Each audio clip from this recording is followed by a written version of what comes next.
Reading chapter 64 from Krishna, the Supreme Personality of Godhead. The story of King Nriga. Once the family members of Lord Krishna, such as Samba, Pradyumna, Charu, Bhanu, and Gada, all princes of Yadu dynasty, went for a long picnic in the forest near Dwaraka. In the course of their excursion, all of them became thirsty, and so they tried to find out where water was available in the forest. When they approached a well, they found no water in it, but on the contrary, within the well was a wonderful living entity. It was a large lizard, and all of them were astonished to see such a wonderful animal. They could understand that the animal was trapped and could not escape by its own effort. So, out of compassion, they tried to take the large lizard out of the well. Unfortunately, they could not get the lizard out, even though they tried to do so in many ways. Maharaj, is it okay or shall I? Is it okay or shall I hand over to? When the princess returned home, their story was narrated before Lord Krishna. Lord Krishna is the friend of all living entities. Therefore, after hearing the appeal from his sons, he personally went to the well and easily got the great lizard out simply by extending his left hand. Immediately upon being touched by the hand of Lord Krishna, that great lizard gave up its lizard shape and appeared as a beautiful demigod, an inhabitant of the heavenly planets. His complexion glittered like molten gold. He was decorated with fine garments and he wore costly ornaments around his neck. How the demigod had been obliged to accept the body of a lizard was not a secret to Lord Krishna, but still, for others' information, the Lord inquired, "My dear fortunate demigod, now I see that your body is so beautiful and lustrous. Who are you? We can guess that you are one of the best demigods in the heavenly planets. All good fortune to you. I think that you are not meant to be in this situation. It must be due to the results of your past activities that you were put into the species of lizard life. Still, I want to hear from you how you were put into this position. If you think that you can disclose this secret, then please tell us your identity." Actually, this large lizard was King Nriga, and when questioned by the Supreme Personality of Godhead, he immediately bowed down before the Lord, touching to the ground the helmet on his head, which was as dazzling as the sunshine. In this way, he first offered his respectful obeisances unto the Supreme Lord. He then said, "My dear Lord, I am King Nriga, the son of King Ikshvaku. If you have ever taken account of all charitably disposable men, I am sure you must have heard my name. My Lord, you are the supreme witness. You are aware of every bit of work done by the living entities, past, present, and future. Nothing can be hidden from your eternal cognizance. Still, you have ordered me to explain my history, and I shall therefore narrate the full story." King Nriga proceeded to narrate the history of his degradation caused by his karmakanda activities. He said that he had been very charitably disposed and had given away so many cows that the total was equal to the number of particles of dust on the earth, stars in the sky, or drops of water in a rainfall. According to the Vedic ritualistic ceremonies, a man who is charitably disposed is recommended to give cows to the Brahmanas. From King Nriga's statement, it appears that he followed this principle earnestly. However, as a result of a slight discrepancy, he was forced to take birth as a lizard. Therefore, it is recommended by the Lord in the Bhagavad-Gita that one who is charitably disposed and desires to derive the benefit of his charity should offer his gifts to please Krishna.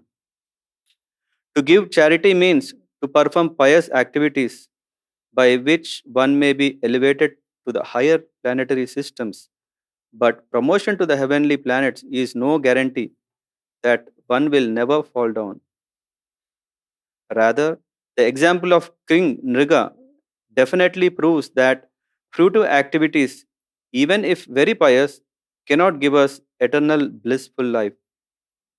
As stated in the Bhagavad Gita, the result of work, either pious or impious, is sure to bind a man unless the work is discharged as yajna on behalf of the Supreme Personality of Godhead. King Nriga said that the cows he had given in charity were not ordinary cows. Each one was very young and had given birth to only one calf. They were full of milk, very peaceful and healthy. All the cows were purchased with money earned legally. Furthermore, their horns were gold plated, their hoofs were bedecked with silver plating, and they were covered with necklaces with silken wrappers embroidered with pearls. He stated that these valuably decorated cows had not been given to any worthless persons but had been distributed to first class brahmanas whom he had also decorated with nice garments and gold ornaments.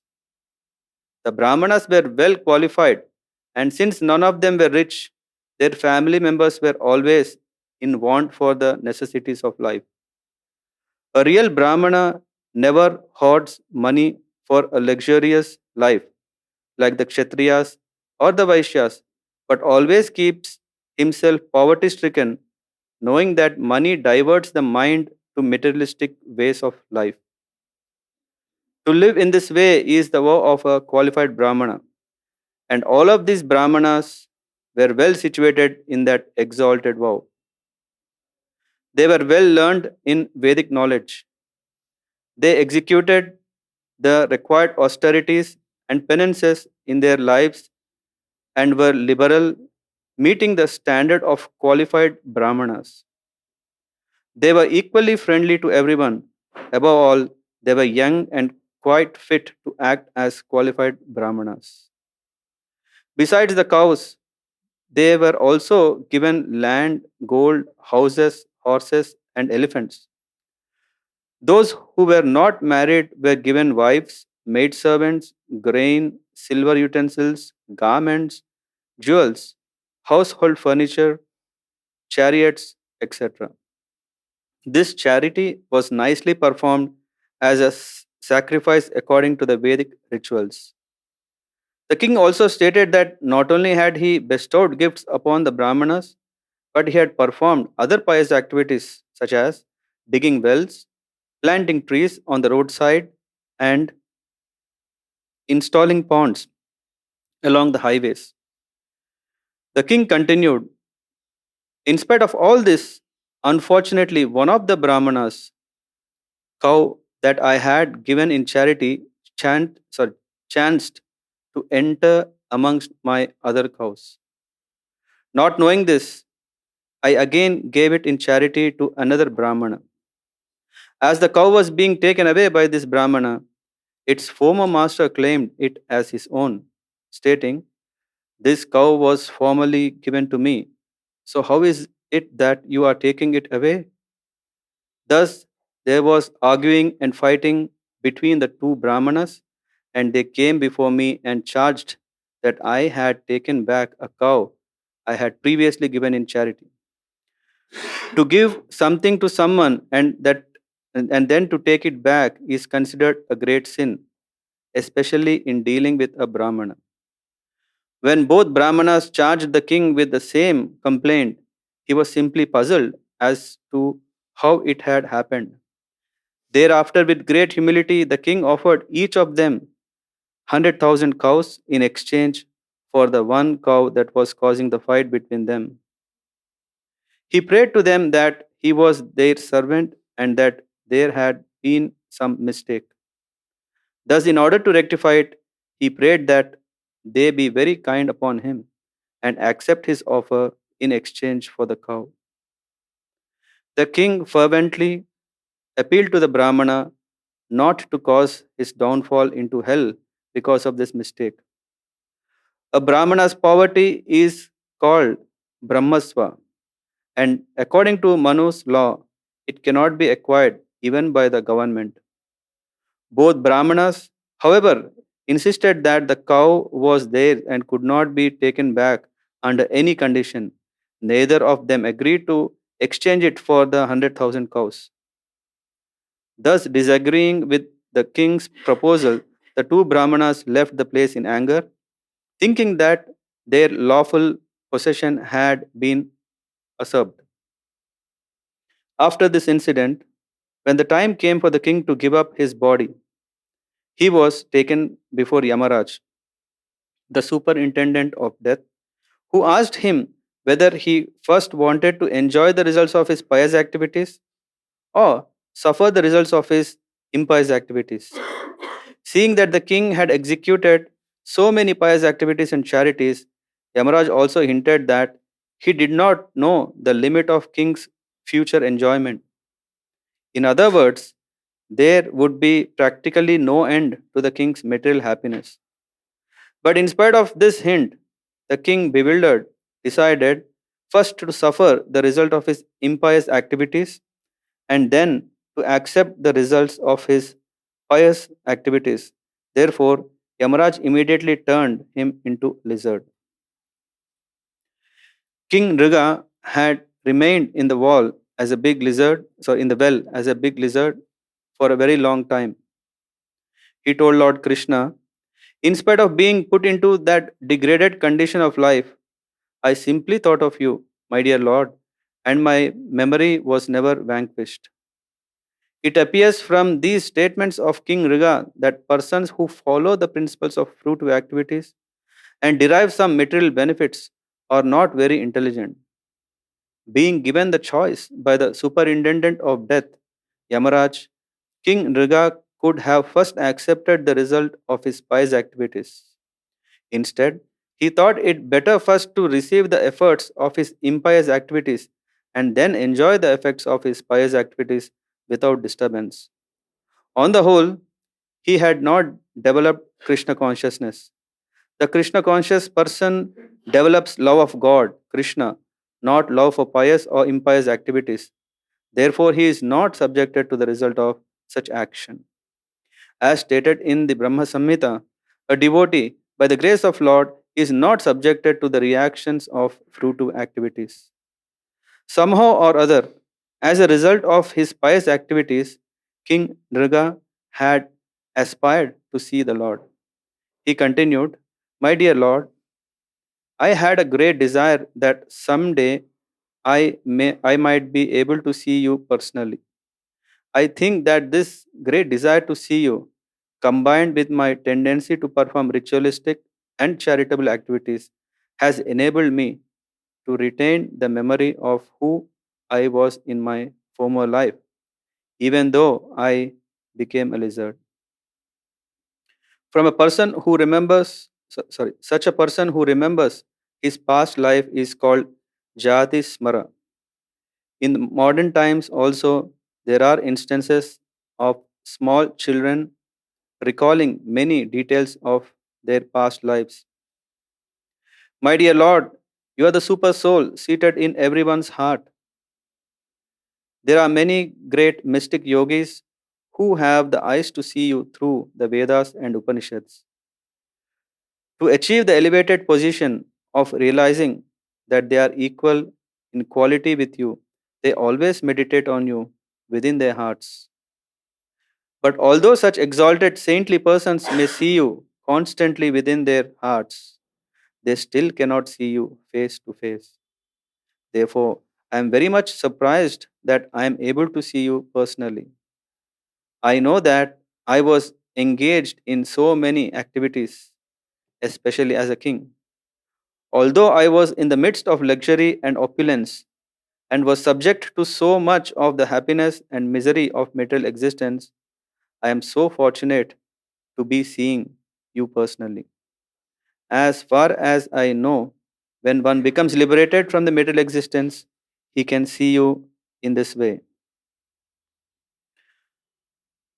When King Nriga elected to receive the results of his impious activities, he was given the body of a lizard because of the mistake in his pious activities. Thus, he could not be directly converted to a higher status of life like a great demigod. However, along with his pious activities, he thought of Krishna, so he was quickly released from the body of a lizard and given the body of a demigod. By worshipping the Supreme Lord, those who desire material opulences are given the body of powerful demigods. Sometimes, these demigods can see the Supreme Personality of Godhead face to face, but they are still not yet eligible to enter into the spiritual kingdom, the Vaikuntha planets. However, if the demigods continue to be devotees of the Lord, the next chance they get, they will enter into the Vaikuntha planets. Having attained the body of a demigod, King Nriga, continuing to remember everything said, My dear Lord, you are the Supreme Lord and are worshipped by all the demigods. You are not one of the ordinary living entities. You are the Supreme Person, Purushottama. You are the source of all happiness for all living entities. Therefore, you are known as Govinda.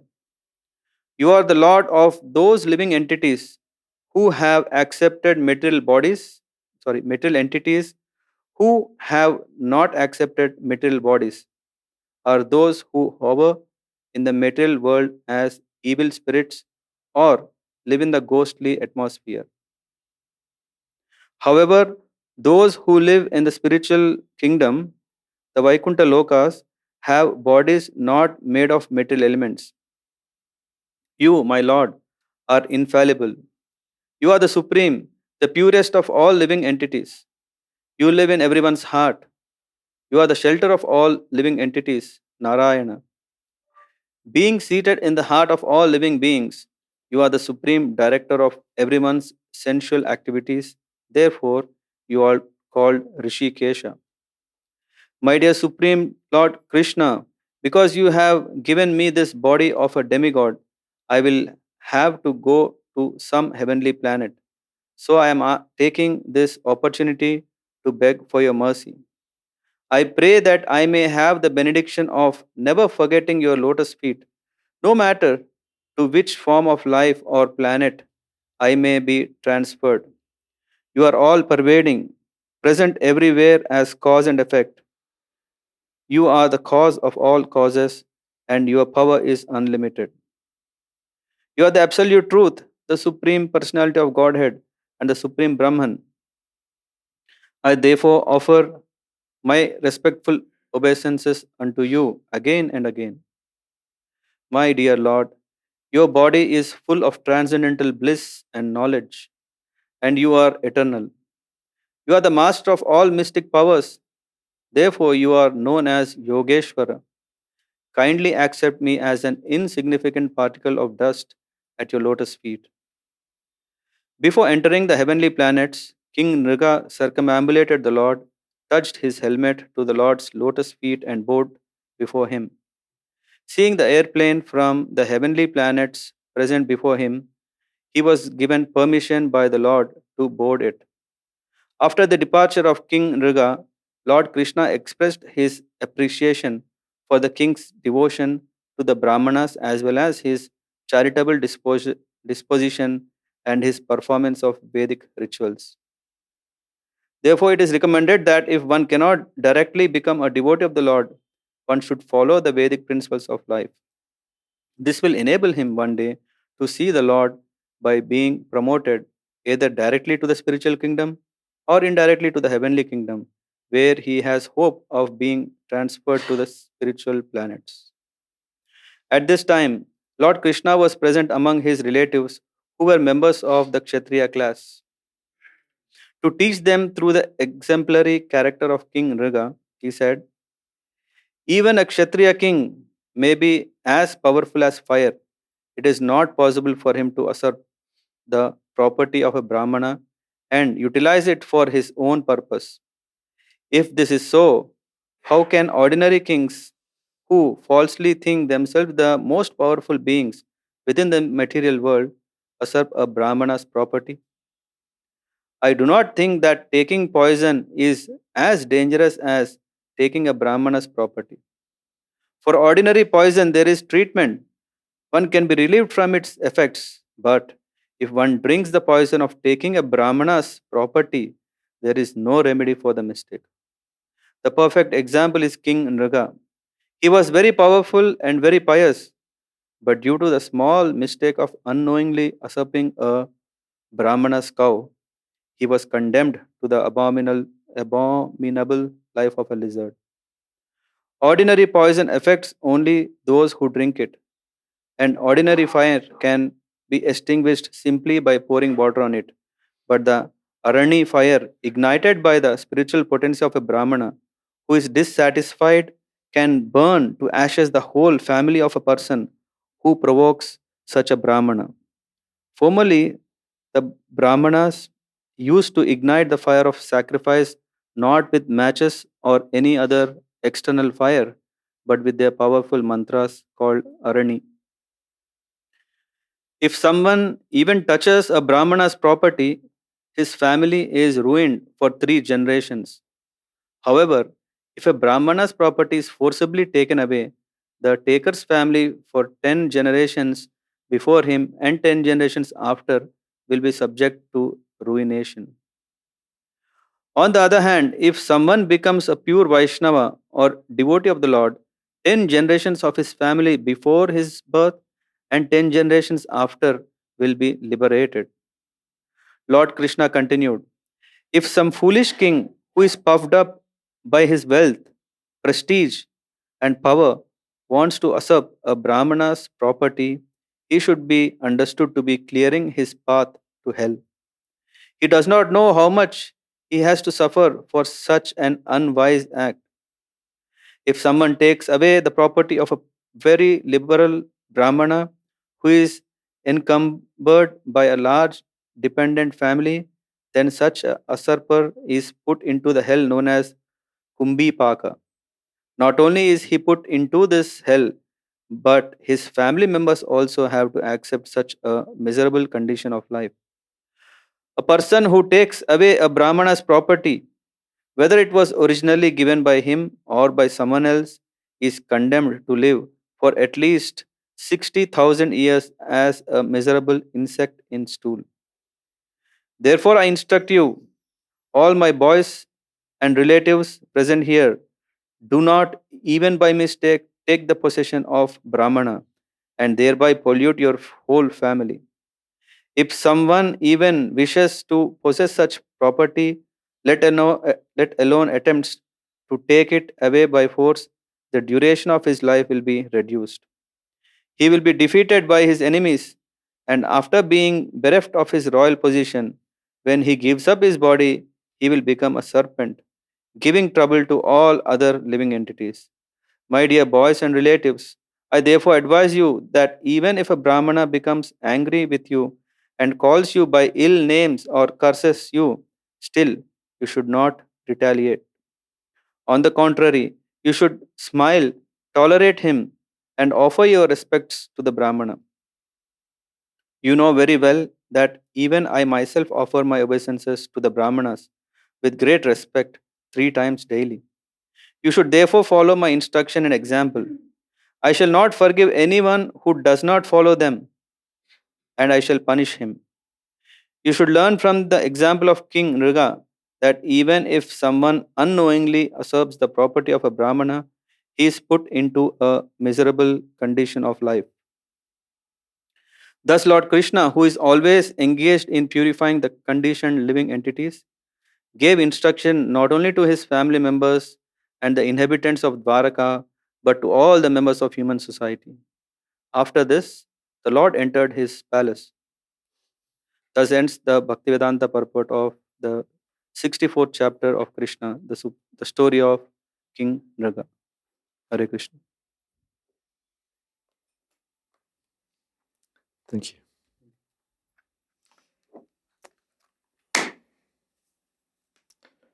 Om Jnana-timirantasya Gyananjana Shalakaya Chakshun Militam Jena Tasmai Shri Gurave Namaha Shri Chaitanya Manobhistam Sthapitam Jena Bhutale Swayam Rupa Kadamahyam Tadhati Sapadhantikam Vandehang Shri Guru Shri Jatapada Kamalam Shri Gurun Vaishnavamscha Shri Rupam Shagrajatam Sahagana Raganathan Vitam Stam Sajivam Sadvaitam Savadhutam Parijana Sahitam Krishna Chaitanya Devam Shri Radha Krishna Padan Sahagana Lalita Shri Vishakhan Vitamscha He Krishna Karuna Sindho Dina Bandho Jagatpate Gopesha Gopika Kanta Radha Kanta Namostute Tapta Kamshana Gaurangi Radhe Vrindavaneshwari Rishabhadim Sate Devi Pranamami Hori Priye Vanchakolpatarupyascha Kripa Sindho Bhyevacha Patitanam Pavanebhyo Vaishnavebhyo Namo Namaha Shri Krishna Chaitanya Prabhu Nityananda Shri Advaita Gadadhar Shri Vasadi Gaur Bhakta-vrinda Hare Krishna Krishna Krishna Hare Hare Hare Rama Rama Rama Hare Hare.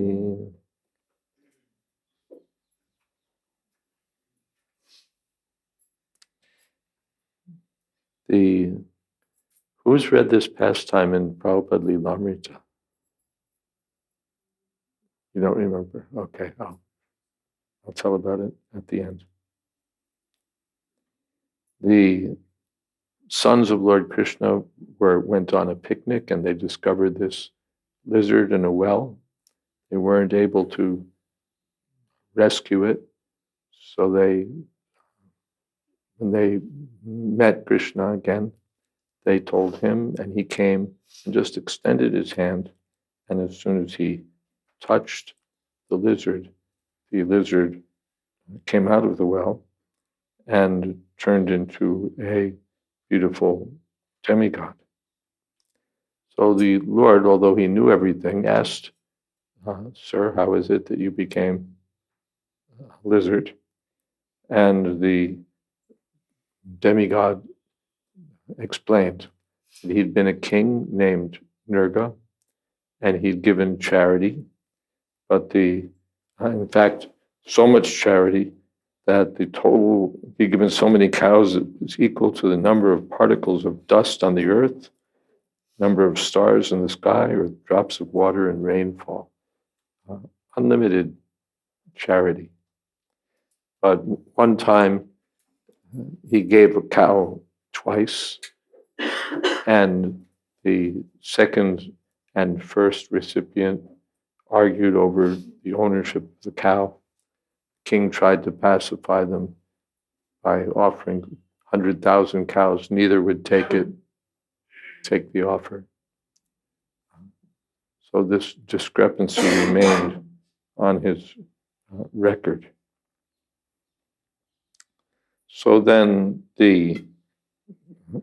at the time of his death, he came to Yamaraj, and Yamaraj noted, you've performed so many pious activities, but this is also on your record, so for that you have to suffer sinful reactions. What would you like first? So the king said, I'll take the suffering first. The idea is that I'll get that out of the way, and then I'll have unlimited scope for enjoyment. So then he was at once put into the body of a lizard and stayed in that body for many, many years. Then, but he remembered his past. And Prabhupada mentions that there are such cases called jati smaran cases, in which a small child may remember many details from a previous life. This has been the subject of considerable research by parapsychologists, especially the late Dr. Ian Stevenson was foremost researcher in such cases, and others continue to turn up quite interesting cases, jati smaran cases. So here we don't wait for scientific discovery. The case is reported in Srimad Bhagavatam, how Nriga was able to remember this. And more important, he was able to remember Krishna. So he was quickly released from the body of the lizard and given the body of a demigod. And yes.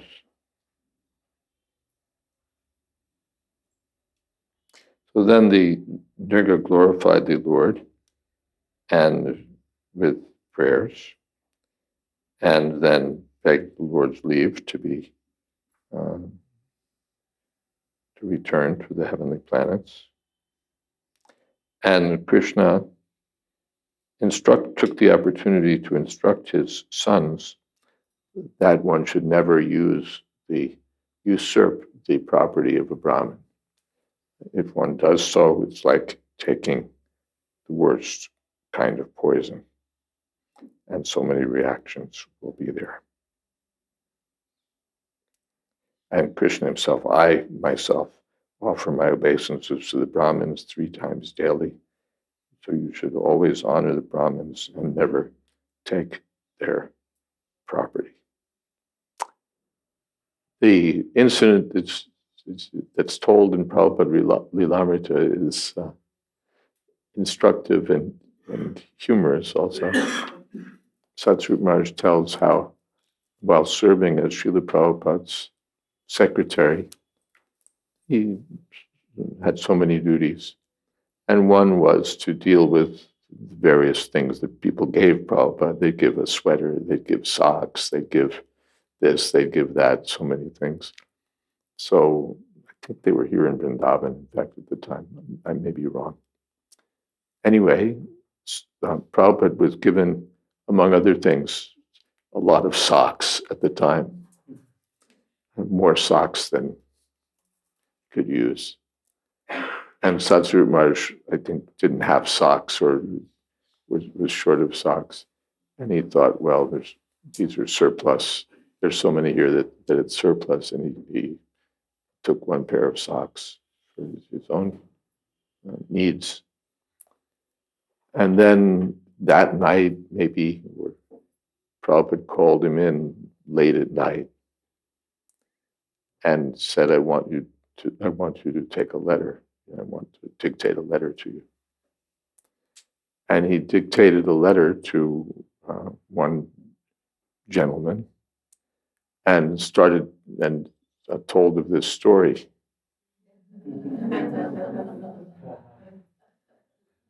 And Satsrup Maharaj was thinking,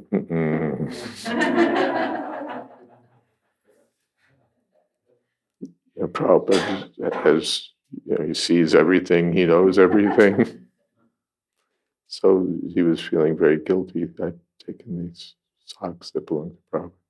But what came out actually was that the donor of this property here in Vrindavan had given the whole property, but then he wanted to take back the a strip of land, basically the strip of land adjoining the front, adjoining the road, which Prabhupada said would have spoiled the whole thing. You know, you take the roadside portion. So the gentleman was talking about taking that part back. And so Prabhupada wrote this letter, and I think even attached the text of the chapter to impress upon him that you don't want to do this. So Satsut Maharaj, I think with some relief, saw that he wasn't the target of the dictation, but he took it seriously. So the story is very well told in Prabhupada Lilamrita, and you can read it sometime. And I wonder what kind of questions there might be today.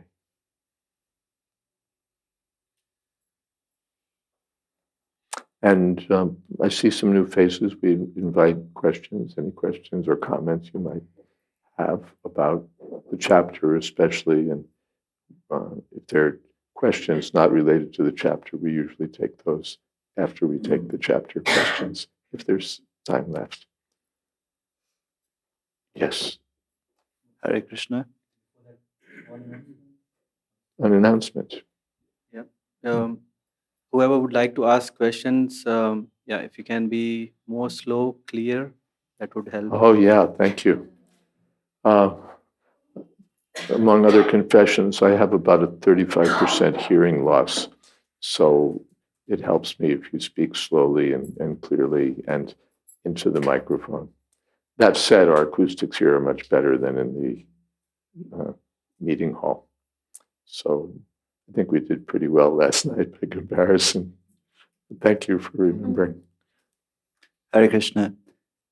It seems like this is an extreme reaction from these brahmanas who are described as being well qualified, but they don't seem to be exhibiting the quality of tolerance.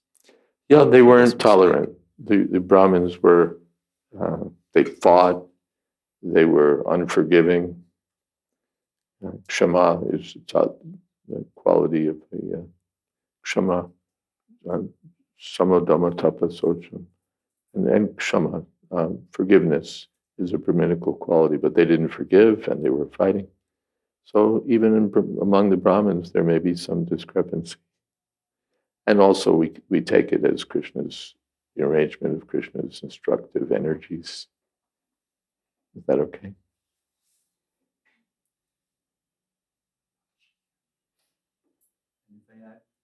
Just as King Parikshit, he threw a garland, he garlanded a sage with a snake.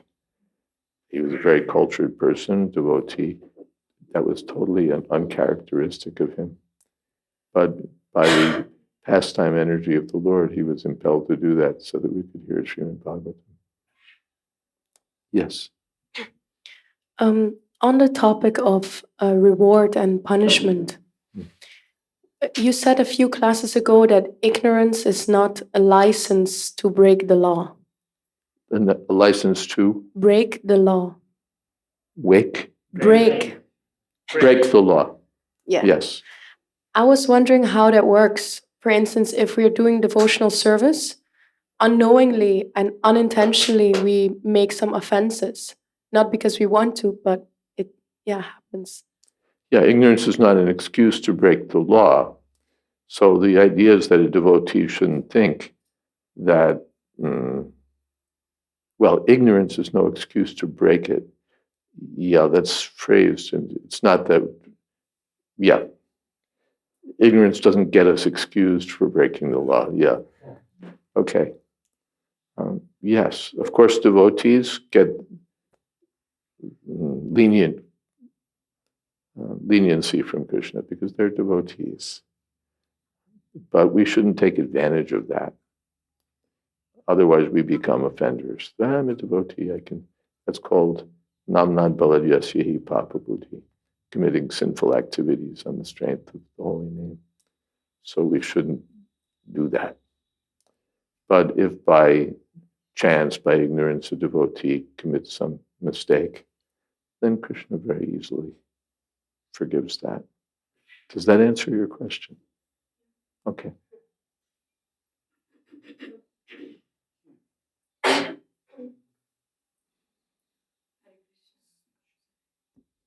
Hare Krishna. The prayer King Niga made was is referring to which verse of Bhagavatam or Bhagavad-Gita? Because it looks like a lot of um, translation of the verses. So if you can elaborate on that, like what? But you swallowed your words there. Okay, fine. I'll try my best again. So what are the verses are referred?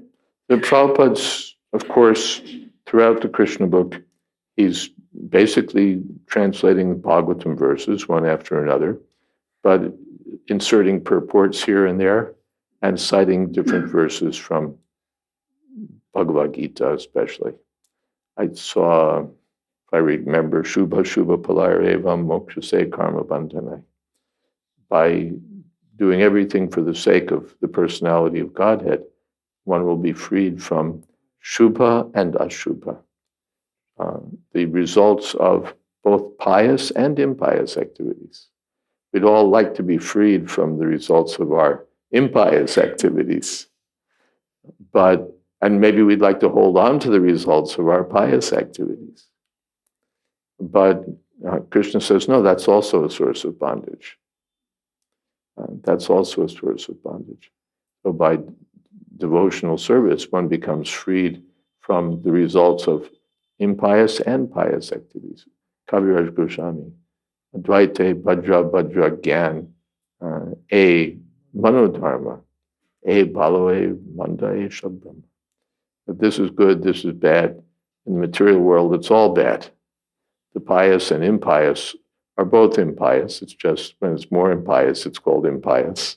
When it's less impious, it's called pious. But they're both. Prabhupada compared them to dry stool and wet stool. Why should we make the distinction? So, yeah, the focus on the chapter, is on the faultiness of the path of piety. The materialists would like to enjoy by living a dharmic life. They would like to live according to dharma, according to the laws for pious life. And they think that by this, we'll get blessings. We'll get the blessings of health and prosperity and a happy family life and good education, good looks, promotion to heavenly planets. These are yam imam pushpitam vacham. They go to the heavenly planets and enjoy. So the pious materialists, this is their focus. And with this in mind, they're very much attracted to pious activity. Oh, if I give charity, I can give charity here. I can give charity there. I can do some philanthropic work. I can do with the idea that this will be my pious credit for attaining the heavenly planets. In some religious communities, they have the idea that one goes to heaven and enjoys the rewards, the justly deserved rewards for one's pious life. And so, and there's different conceptions they have of what that heavenly or life is. And it's there in the Vedas also, the promotion to heavenly planets and all the perks, the beautiful environment, the beautiful women, the heavenly everything, sense gratification. So, and incredibly long lifetime and so on. Practically live forever in the heavenly planets. That's their idea. And how do you go there? By living a good life, by generosity, by helping the poor, by being, what should we say, a good person, upright, upstanding person, a devout person, a religious person, by attending church on Sunday or going to the mandir and offering namaskars, by serving saintly persons in so many different ways.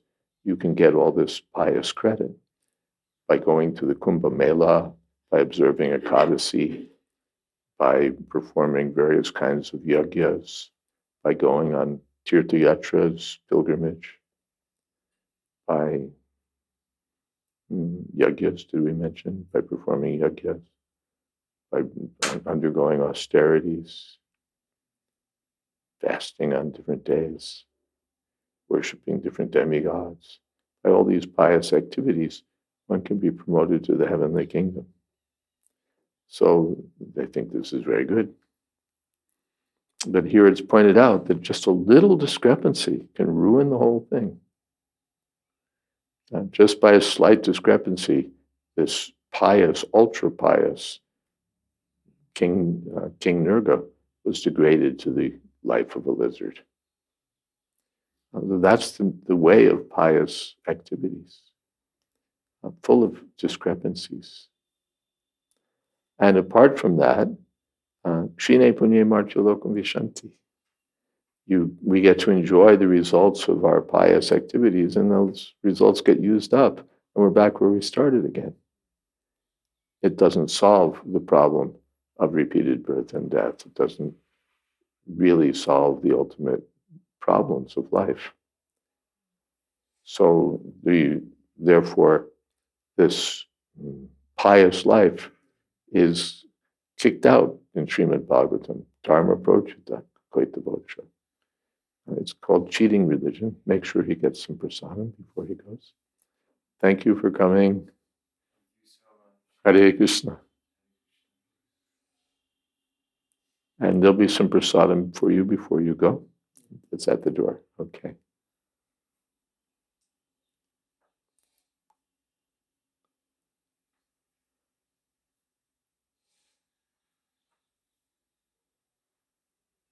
So this karma kanda is like a poison pot, according to Narottam Das Thakur.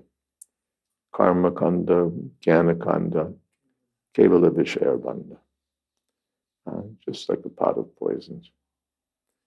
Because it distracts us from the real goal of life, to revive our eternal relationship with Krishna and go back home, back to God. It's another bewilderment of Maya. All right, some other comment, question? Yes. So it's true that pious activities entangle us, Yes. but doesn't pious activities also make us evolve and Doesn't eventually pious activity also make us evolve and eventually to evolve? Does it make us evolve? And also these two devotional service. Does it lead to devotional service? Okay. It does help us evolve, but only materially. Materially, you can go to the heavenly planets, you can have birth in a high-class family in your next life, you can be born with wealth, beauty, you can get a good education in your next life. Yes. So it helps us evolve. We come to a higher material standard as a result of charity or sacrifice or austerity.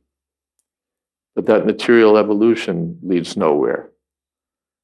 I may be promoted to the life of a demigod, then I may fall down and become a worm or a dog. So that it's evolution and devolution. I'm up, I'm down, I'm up, I'm down. So even though I may evolve to a higher standard, it's a higher material standard. So it's a shaky platform. Materially, and no position is secure. And it's not our real life. Now, does it help us attain devotional service? No. Or your question was, does it lead to devotional service? No, it doesn't. One can't attain devotional service by any amount of pious activities. Devotional service comes from devotional service. By the mercy of a devotee, one can attain devotional service. If one's performed some small devotional service in the past, one can build on that devotional service. But pious activities don't lead us to devotional service. They may provide a favorable environment. Therefore, yesham tvantagatam papam jananam punya karmana. Te dvandvamoha nirmukta bhajante mam hridavrita. After many, many births of pious activities, one may come to Krishna consciousness. But a good environment, just like fertile ground, it's not that something automatically grows in fertile ground. There has to be a seed. Without the seed, the ground can be as fertile as you'd like, and you'll get nothing. So, Guru Krishna Prasade by Bhakti Lata Bij. By the mercy of the Krishna and the spiritual master, one gets devotional service. Even if one has been impious, by the mercy of Krishna and the bona fide spiritual master, one can get that seed. But if one is pious, that's advantageous. That advantage on its own won't do it. Okay. Thank you. Thank you. And there's a question over, there's a hand over there. Hare Krishna. Hare Krishna. So in this chapter, we see that our activities can pollute our family. How is it that the activities of our family can cause us bad karma? How is it that the activities of our family can cause us bad karma? Some water. They give us the results. They give us misfortune. Your father dies in debt. Now, according to the Vedic conception, now you have to pay off that debt.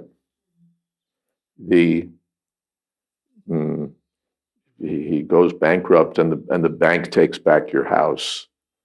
Well, it's not only your father's house, you're living in it too, and now you don't have that house anymore. Or your father is convicted of, embezzlement or something like that, and now the family's name is all over the newspaper, and the kids go to school, and the other kids say, he has to endure all this torment from the other kids who've all heard that your dad's a thief, your dad's a thief.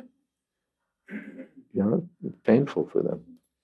So when there's impiety or disrepute, the whole family suffers. It's not just one person. The whole family name is disgraced. Therefore, the Pandavas asked the learned astrologers upon the birth of Parikshit, will he be a worthy descendant of the Pandava dynasty? Will he bring honor to the family? Will he be worthy of the family name? We remember King Vena. He brought disgrace to the family. Fortunately, he was succeeded by Prithu Maharaj. But when there's a bad, I quoted that the other day, that Chanakya says, if there's one fire in the hollow of a tree, the whole forest can burn down. And if there's one fragrant flower, the whole forest becomes fragrant. So if there's one rogue in the family, the whole family suffers. And somehow or other, one has the karma to be born in a family where that suffering is going. going to take place, the laws of karma are infinitely complicated, or the results of karma are infinitely complicated. But yes, one suffers. I remember seeing, there was some famous case a couple decades ago of some serial killer who was finally apprehended. It turned out he was mad. He was getting instructions from his dog to kill this person and kill that person. A total madman. And he was apprehended, and the picture was there in the newspaper of him being brought to court and surrounded by the police. And his parents were there covering their faces with their newspapers, so as not to be in the view of the photographers. What a disgrace that our son became such a madman. So the whole family is affected. And if there's one good son, then the whole family becomes glorious. And Krishna is known as Yadunandan. The whole Yadu dynasty is glorious because of the appearance of Krishna. So, does that answer your question? Okay. Thank you. Yes. Mm-hmm. It worked? Yes. So we, Hare Krishna. So we have a king who, by his offense, becomes a worm, and by the grace of Krishna, is erected to demigod. This looks a little bit like in Christianity with Adam, who by his offense is falling, and then by the grace of God is erected again back to the kingdom of God.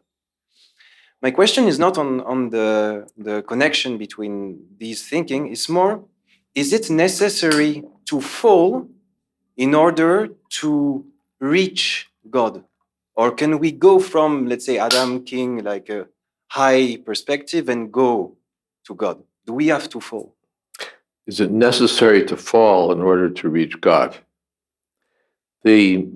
Most living entities never fall. The spiritual world is there, and the vast majority of the living beings just eternally serve Krishna in bliss and knowledge in the spiritual world. They never fall. They don't have to fall to be there. They're eternally there. Only a small number fall, and that's us. So we're all fallen, whether we're in a high position or low position. Everyone in the material world is taken to be fallen. We don't have to fall further. We're already, wherever we are, we're fallen. But from any fallen state, one can be uplifted to Krishna consciousness. Does that answer your question? Or Yes, leave something yes, it does, yes. Okay, good. Thank you.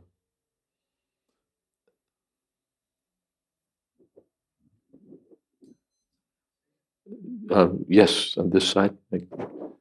Microphone can come back and there's more.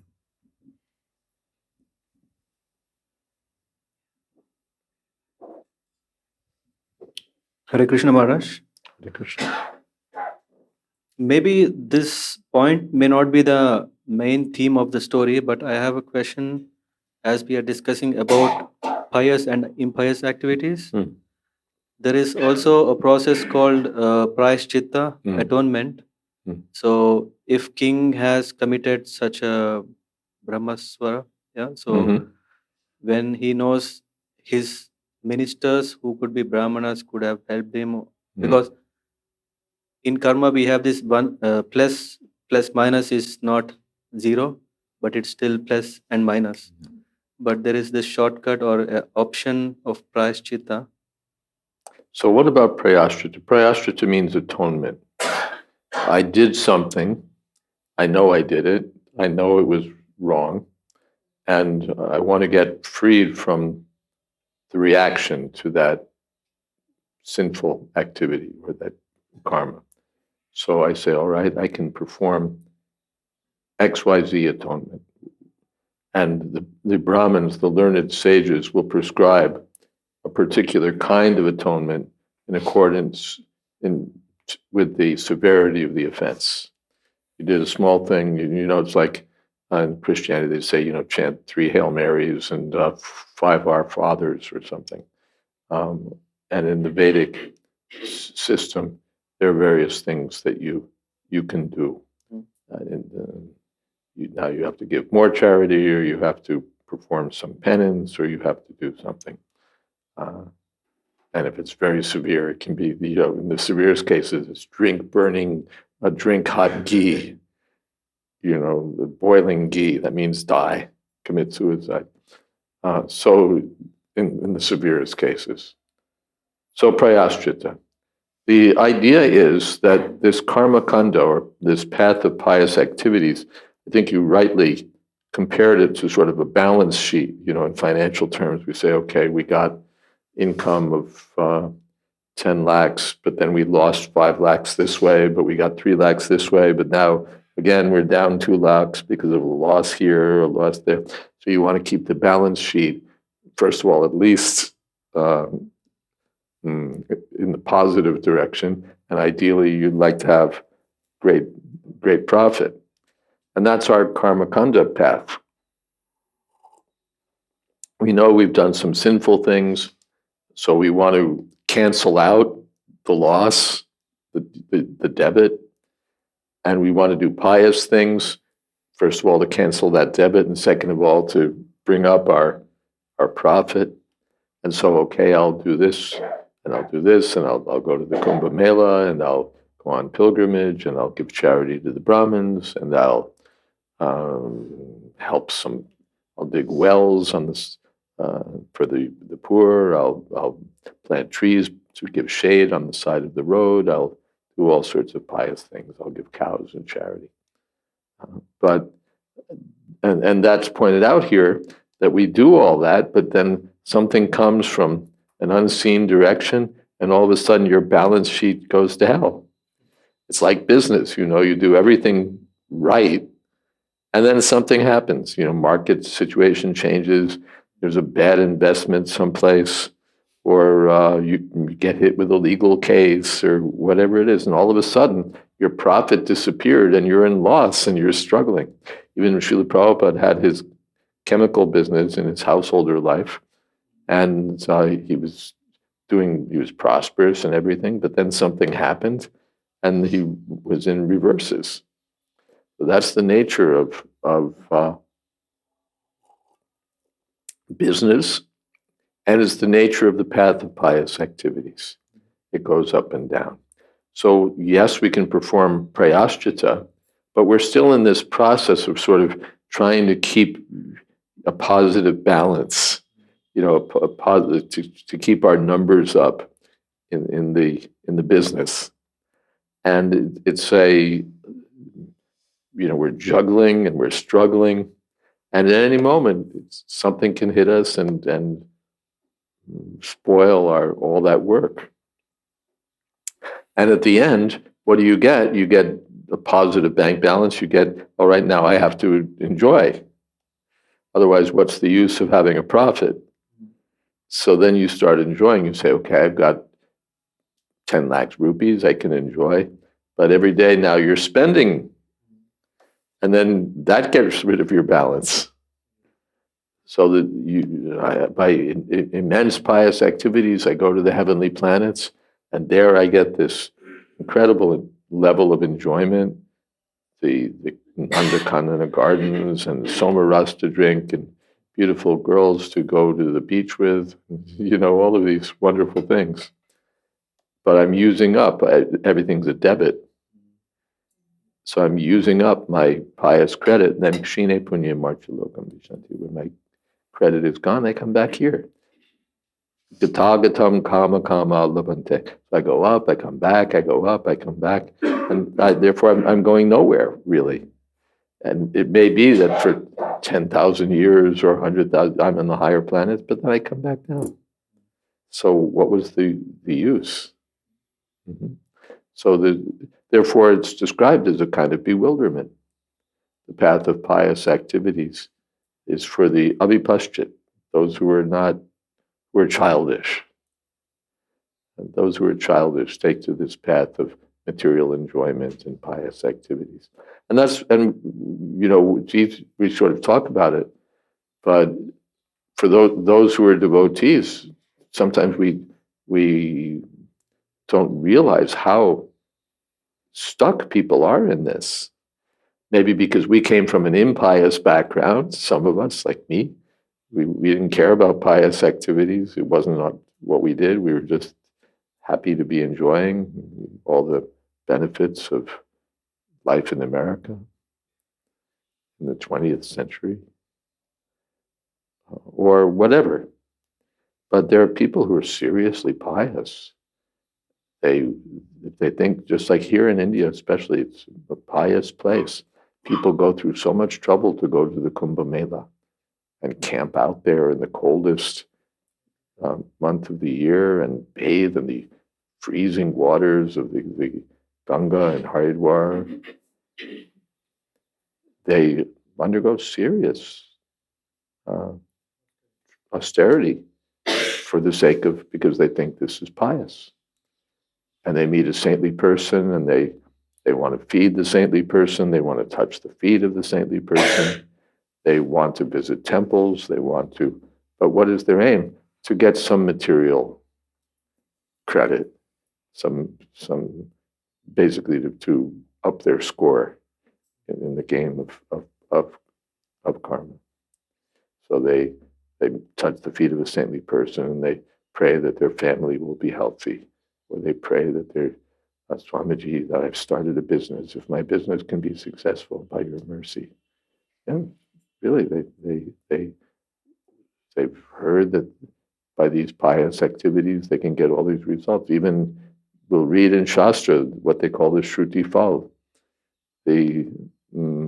At the end, those little taglines that anyone who hears this becomes eligible to enter the heavenly planets, or he gets a beautiful body and immense learning, or if you follow this Ekadasi, you'll get a beautiful voice, or whatever it is.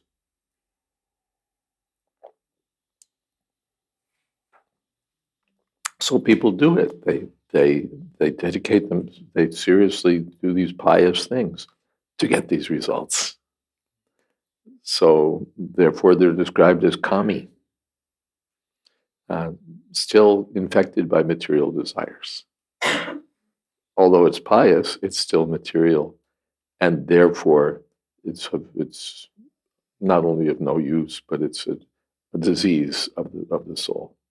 The soul is meant for pure love for Krishna, and instead they still have a love for Maya, but they're pursuing it by some pious activities. And then prayashchita is part of that scheme. Thank you very much, Maharaj. And the last one you were mentioning about the Ekadasis, in Hari Bhakti Vilas, we see that one should follow such austerities, but that is considered as devotional service, because by that we are saving some time that we can spend to remember Krishna, to glorify Krishna. Yeah, that's the difference, that the karmis follow Ekadasi to get some pious credit, and the devotees follow the same Ekadasi, but it's to please Krishna and advance in devotional service. Even the materialists, they may chant the holy name, again with the idea that this is a pious activity, and that by performing this pious activity we'll advance in our material life. That's one of the 10 offenses, to think that Harinam is Shubhakriya, a pious activity. There was a meeting in the house of Raghunath Das Goswami's father and uncle, and at that, gathering, what we call a home program, there were some Brahmins there, and they were discussing the glories of the holy name. And they were saying that the holy name is this and the holy name is that. And someone said that the holy name is equal to performing 10,000 Ashwamedha yagyas. Ashwamedha yagyas, big yagya by which you get heaps and heaps of pious credit. So just chanting the holy Harinam once is equal to performing 10,000 Ashwamedha yagyas. And Haridas Thakur happened to be there, and he said that this was an offense to the holy name.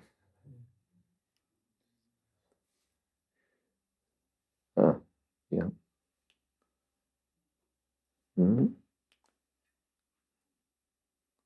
Koti ashrameda ek Krishna nam sam jay kohe she pashandi dande tarjam. One who says that 10 million Ashwamedha sacrifices are equal to the chanting of the holy name of Lord Krishna is undoubtedly an atheist. He's sure to be punished by Yamaraj. He's bringing down the chanting of the holy name to the material platform. Ashwamedha yajnas are pious, mundane, pious activities. So he thinks that the chanting of Hare Krishna is so great that it's equal to 10 million Ashwamedha yajnas. What an offense. Harinam is transcendental. Yes. I have. Maharaj, here we see the seriousness of committing offense against the Brahmanas. And my question is, can you also say what would be the effects of Brahmanas committing offenses? Like we see, for example, we see in some temples where the priests or the pujaris, they say, if you do not give donations, then your kids will be cursed to ruin, So when they use such harsh words. And that's not the half of it. When they get the donations, then they use it for feeding their family members and enjoying material, and spend it on cigarettes, on bidis or something. So that means that what is their claim to being Brahmanas? We say Brahmanas because they're pujaris, but are they Brahmanas?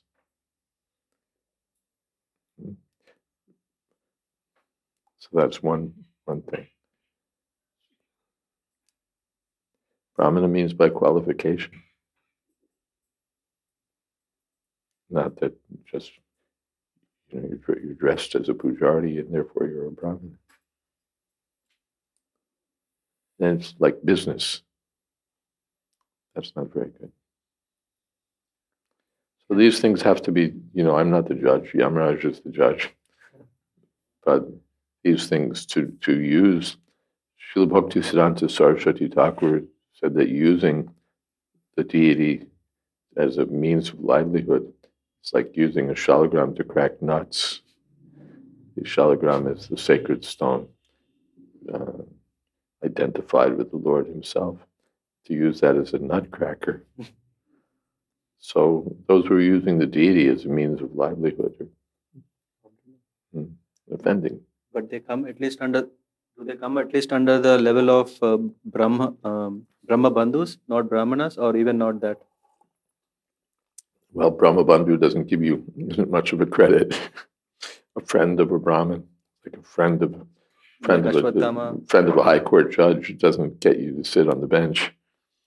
So to be a friend of a Brahmin, anyone can be a friend of a Brahmin. That doesn't mean much. But friend of a Brahmin is like a polite term, a disqualified Brahmin. Disqualified Brahmin, yeah. It's like a disbarred lawyer or something. It's excluded from the profession. Yeah. Last one thing, Maharaj, if I can add, there was this first question about the Brahmanas. They were not tolerant. Yeah. In this connection, His Holiness Kadambakanan Maharaj, in one of the sessions, he said, the Brahmanas were very strict to show that a king cannot take the property of Brahmana. That's why they were very rigid to hold the dharma. That's why they were not flexible and allow it so that kings can in future take it easy for taking the property. So that's what Maharaj was saying. I don't think I got the point. What I understand from Maharaj's answer was to the same question. Maharaj said that Brahmanas, it's not like they were not matured or advanced, but they were really very good Brahmanas, that they uplifted the right of Brahmanas so that Kshatriyas should be scared of not committing such an offense. Yeah. We could also say Brahmanas should be held to a high standard. That was the duty also of the king, to see that the Brahmins are doing the business of Brahmins. Correct. Yeah. Not that they're just making a show of being Brahmins. They actually have to serve as Brahmins. Yeah. The power of Brahman. Last question. Hare Krishna Maharaj. In the laws of nature, what is the understanding behind punishing a person who has committed a sin unintentionally and he's unaware of it? Unaware of it. That's also there, that ignorance is no excuse. That's in the legal system everywhere. Ignorance is not an ignorance jurisdiction, sir. Hmm? He's not ignorant. He's unaware that he has. What's the difference between ignorant and unaware? Ignorance means, unaware means, he did not know that he had. Like in this case, He didn't know. And what's unaware? Like he committed the offense. Like for example, in this case, King Nriga later came to know that there is a problem. Yeah. Although he did not do anything personally to cause the problem, but he came to know later on. Oh, so ignorance is one doesn't know the principle and the other unknowingly breaks the principle. Absolutely. I see. It's not a distinction in the English dictionary, but good enough. There are two different cases. One person just doesn't know the law, and the other person knows it but didn't realize he'd broken it. Not much difference in the legal sense, is there? That, I didn't know I wasn't allowed to take money out of the bank, or, I wasn't allowed to fudge the figures or something. Or what's a better example? I didn't know I wasn't allowed to trespass on this property. You trespass on somebody's property, government property, or high security area, and you didn't know the law that you couldn't go there. Or someone else, he knows the law, but he didn't know that this was that he stepped over the line. So either way, one doesn't know the law, so he stepped over the line. The other knows, but he didn't know where the line was. He didn't realize that he was stepping over it. He wasn't watching, or whatever it was. Either way, the military police come with their, a big truck and automatic weapons. And, you're on government property. And then depending on what it is, you're in some kind of trouble. They don't make a distinction. He knew, he didn't know. He knew the law, he didn't know the law. He knew the law, but you're on government land. And high security government land. This is where we do our nuclear research or something like that. So then you're in trouble. So that happens. Prabhupada gives the example, fire. You don't know, the child doesn't know what fire is, but the fire doesn't say, oh, he's just a child. The child gets burned.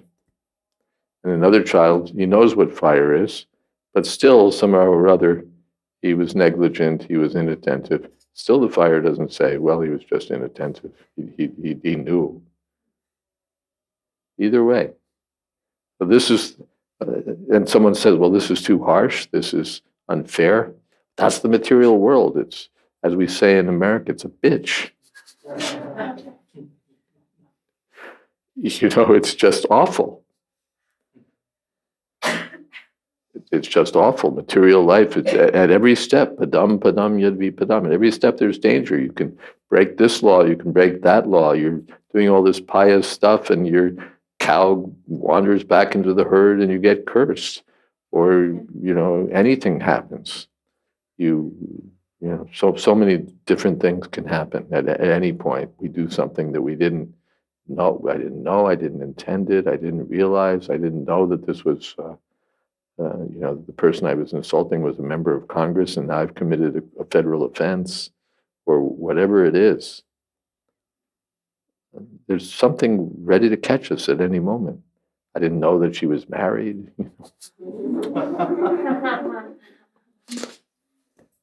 Maharaj. So all of these things, the material world is full of traps. Full of traps. And therefore we're all suffering the results of our previous karma.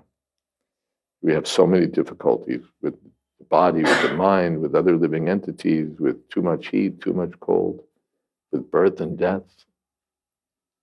And we're creating more karma by our present activities. But karmani nirdhati kintu bhakti bhajan. Karmani nirdhati kintu bhakti bhajan. If one engages in the devotional service of Krishna, all that karma is burned up. So why involve yourself in, Rupa Goswami says, why do prayaschita? Do devotional service. Prayaschita just, helps balance your account. But devotional service wipes out your all negative or even positive material accounts. It just dissolves your accounts and gives you a new account in the spiritual sky. So wouldn't we rather do that? Okay. Yeah, I know there are more questions. There's what's going on is that we have 6 minutes left. And we want to have kirtan also. So then we either go late or we stop. And my general tendency is to stop out of sort of regard for you, becomes that we always go over time and everything. Then it's like you can't plan or you can't leave. You're stuck because you're in the third row in the back and everybody will look at you. And so I generally try to end on time.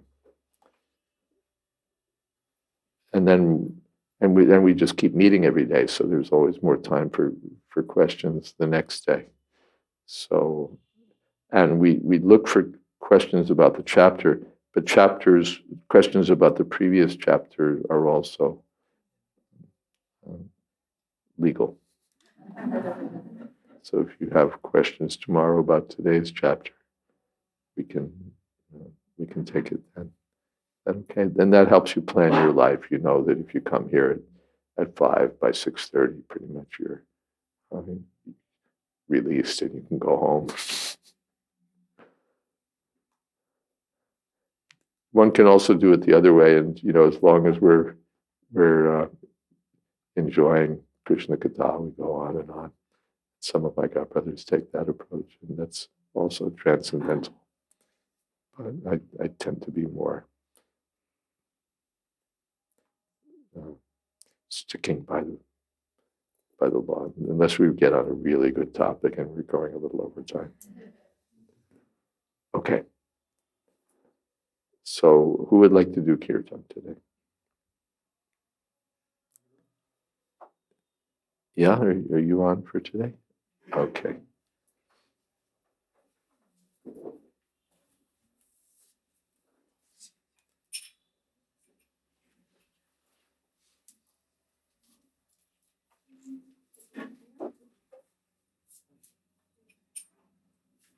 And if you, on your way out, make sure you get some Mahaprasadam. And why don't you move up a little bit, because people, that's the Rasta is behind you.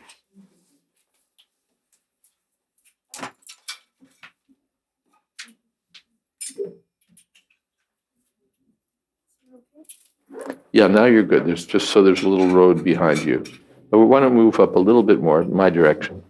Then people can, and you also, so that people, if they need to move. It's good enough. We have a road here, we have a road there. I won't try to manage more. I'm not a good manager.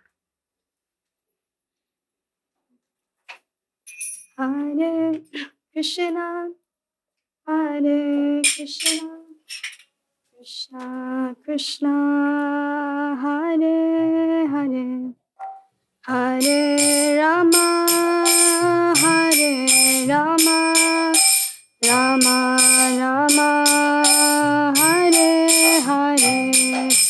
Hare Krishna, Hare Krishna, Krishna Krishna, Hare Hare, Hare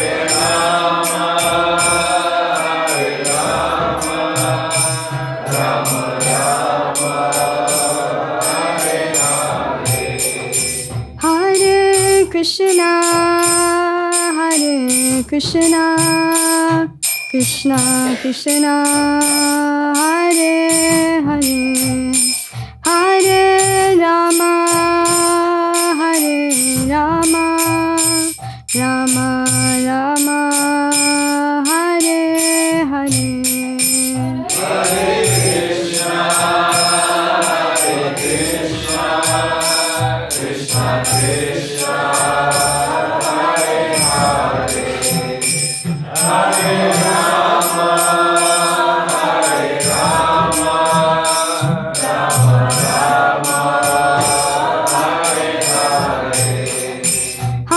Hare Krishna, Hare Krishna, Krishna Krishna, Hare Hare, Hare Rama, Hare Rama, Rama Rama, Hare Hare.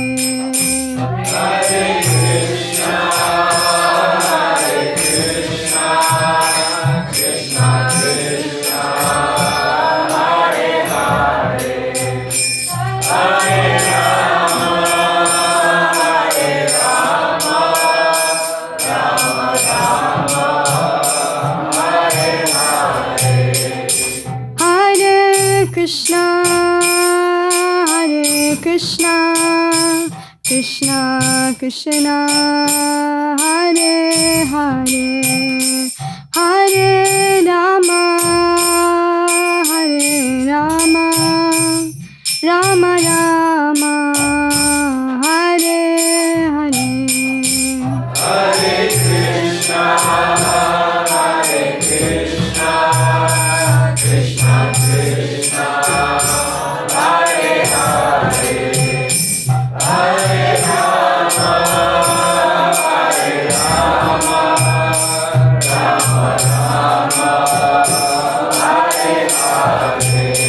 Hare Krishna, Hare Krishna, Krishna Krishna, Hare Hare, Hare Rama, Hare Rama, Rama Rama, Hare Hare.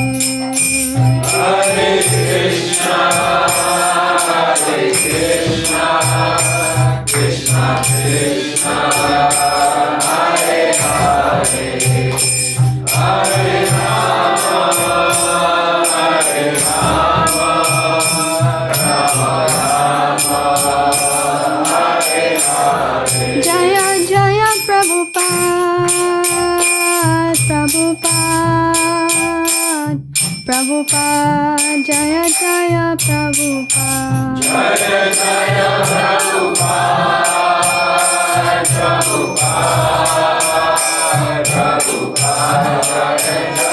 Prabhupada. Nitai Gaura Haribol, Haribol, Haribol, Nitai Gaura Haribol. Nitai Gaura Haribol, Haribol, Haribol, Nitai Gaura Haribol.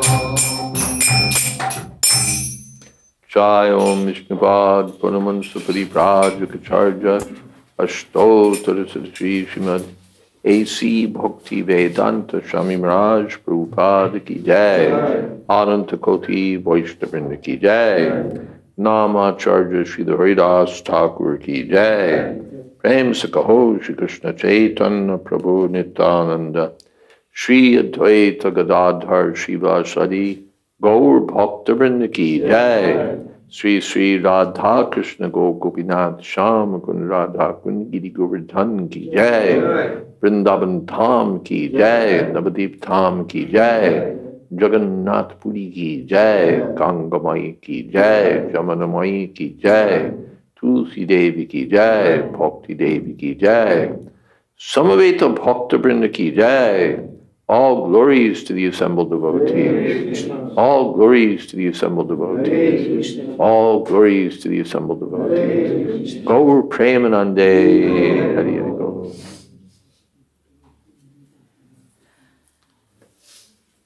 Thank you all very much. And we'll continue tomorrow in the same place.